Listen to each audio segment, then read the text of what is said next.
In the quiet aftermath of a chaotic life, Elvis Presley found himself bedridden, not by choice but by the weight of his own demons. It was January 1975, almost a year since he'd last stepped into a recording studio, a striking shift for a man who had once filled the airwaves with his voice, dazzling millions. His once vibrant spirit had dimmed, overshadowed by depression, a deep well of sorrow he couldn't escape.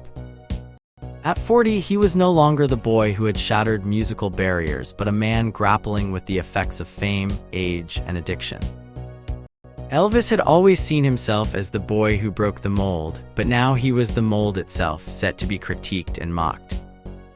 Newspapers greeted his 40th birthday with a snide remark, "Fat and 40." These words stung, reflecting a transformation he couldn't understand or accept. To him, fame had made him invincible, yet here he was, feeling more human than ever, burdened by the realization that his voice, once sharp and full, was now dulled and strained. His journey to this point had been anything but smooth. After a brief respite, a tour, and a medically induced sleep diet at a clinic recommended by his new doctor, Dr. Elias Gainem, had done little to revive his spirit. Elvis craved sleep, any kind of sleep, as he battled the crushing weight of depression. "I'd rather be unconscious than miserable," he'd say, his voice laden with the pain of someone who felt the world had moved on without him. His voice, once his greatest asset, was faltering. Age had deepened his tone, and constant touring had robbed him of his signature plaintive sound. He was losing his range, his ability to reach those high notes that once soared. It wasn't just his voice, the very essence of his art seemed to be slipping away. Back in Memphis on that January day, as he turned 40, Elvis felt the weight of his years more acutely than ever. His father's retirement and his own milestone birthday served as stark reminders that he was no longer the youthful icon of the past. The media's snide comments only added to his distress. Yet in the solitude of his bedroom at Graceland, he found some solace, if only in the thought of escape. 2 weeks later, a trip to the hospital for tests marked another low point. Struggling with breathing, Elvis was once again confronted with the harsh reality of his declining health. The hospital stay, meant to help him dry out, was complicated by the constant trickle of unauthorized gifts from staff and family, fueling his addiction. Despite his struggles, Elvis's core remained unchanged. His family was his rock. His staff and friends organized a small birthday gathering, but Elvis stayed hidden, a ghost in his own home. It was a poignant reflection of his state, celebrated yet isolated, famous yet forgotten in his own mind. The turning point came unexpectedly with an offer from Barbra Streisand. The legendary singer wanted to remake A Star Is Born, this time in the world of rock music, with Elvis in the lead role. It was a chance at a role that could redeem his fading career, a role that spoke directly to his experiences. The idea ignited a spark within him, a rare moment of excitement amidst the darkness. However, not everyone was thrilled. Elvis's father, Vernon, was skeptical, worried about the image it would project and who was really in control of the project. The Colonel, his longtime manager, was even more vocal in his disapproval, seeing it as a betrayal of Elvis's fan base and his own role in the business. Despite the doubts, Elvis saw this as his opportunity to break free from the mold of his past, to show that even an aging star could still captivate and move audiences. As he prepared for what would be his final major project, the world held its breath, unaware that they were witnessing the last chapters of a legend's story. The dream of Elvis starring in a big movie seemed bright at first, but things quickly went south. The producers wanted Elvis to sign a contract that didn't seem fair to him. They offered him $500,000 up front and a small share of the movie's profits once it started making money. Elvis, eager to play the role, didn't think twice. But Parker, his manager, knew this wasn't good enough. He insisted on a big sum of money up front for Elvis, plus a bigger share of the profits, and that Elvis should be the main star in the credits. Warner Bros., the movie company, didn't want to spend that much. So they decided not to move forward with the deal. Instead, they chose Kris Kristofferson for the part Elvis wanted.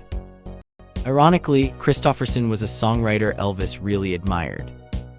The movie turned out to be a huge success, making over $150 million worldwide and selling 15 million copies of the soundtrack album.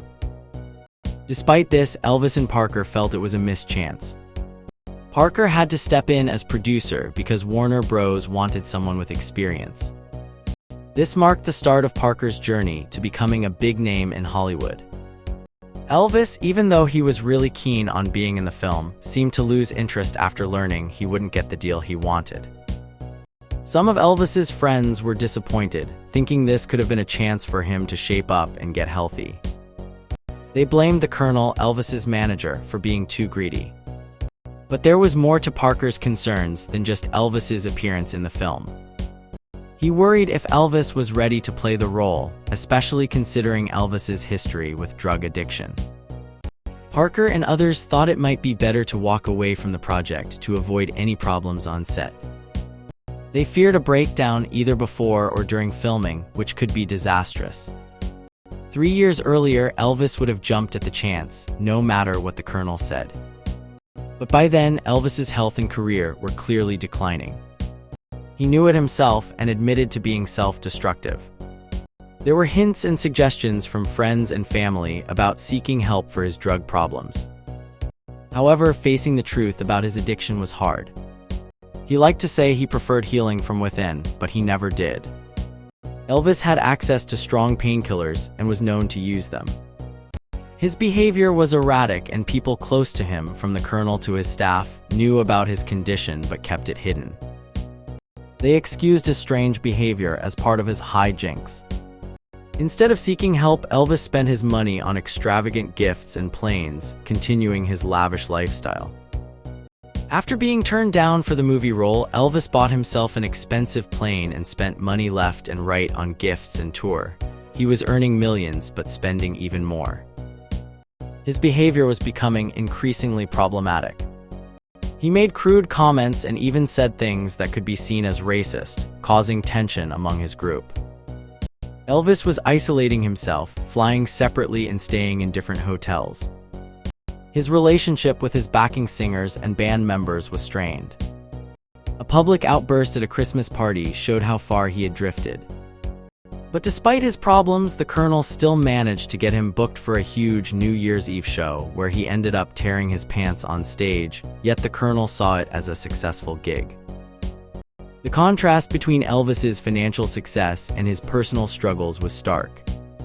While he earned millions, he was losing control, both financially and personally.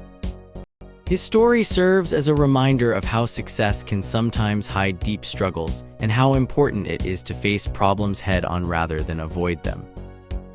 In the later part of 1976, Elvis's life took a significant turn. Despite his earlier love for recording music, things had changed. Instead of heading to the studio, RCA brought the studio to him at his home, Graceland. They turned the jungle room into a makeshift studio, but it was not the same as the professional studios he used to love. Elvis recorded some songs, but his health and energy were not what they once were. Elvis used to be a versatile singer. He could sing R&B, country, and even impersonate other singers like Roy Hamilton. However, by 1976, his voice was changing. As he aged, he found it harder to hit the high notes he used to. This made him feel disappointed and frustrated. He would sometimes sing in a lower key, but even then, he felt he was not at his best. After a busy touring schedule, Elvis returned to Graceland, avoiding the studio again. RCA had to piece together a new album from what he had recorded. Elvis's health and stamina were declining. He struggled to remember lyrics and had to sit out some performances, letting other singers take over. Despite this, he was still a beloved performer, especially in America, where he sang patriotic songs like America the Beautiful. Elvis had missed opportunities to tour internationally, focusing instead on his American tour and a brief foray into the racquetball business. This venture didn't work out, and he withdrew his name from it due to fears of financial loss. His father, Vernon, brought up the family's expenses and debts, suggesting they needed to cut costs. This led to a discussion about the bodyguards who were often criticized for their behavior. Vernon saw the bodyguards as a burden and a risk. After some pressure, Elvis fired the main bodyguards, Red, Sonny West, and Dave Hebler, replacing them with ex-cops and family members. The fired bodyguards were shocked and hurt, especially Red, who had been with Elvis for a long time. Elvis avoided them, showing how he often dodged problems rather than facing them. This change in Elvis's team marked a shift in his life. The Memphis Mafia, as they were known, had always been a part of his inner circle. Their departure left a void and highlighted Elvis's struggles with health, money, and his changing career. Despite the challenges, Elvis remained a popular figure, but his personal and professional life were increasingly complicated. His story in the later years of the 1970s reflects a star grappling with the realities of aging and the pressures of fame.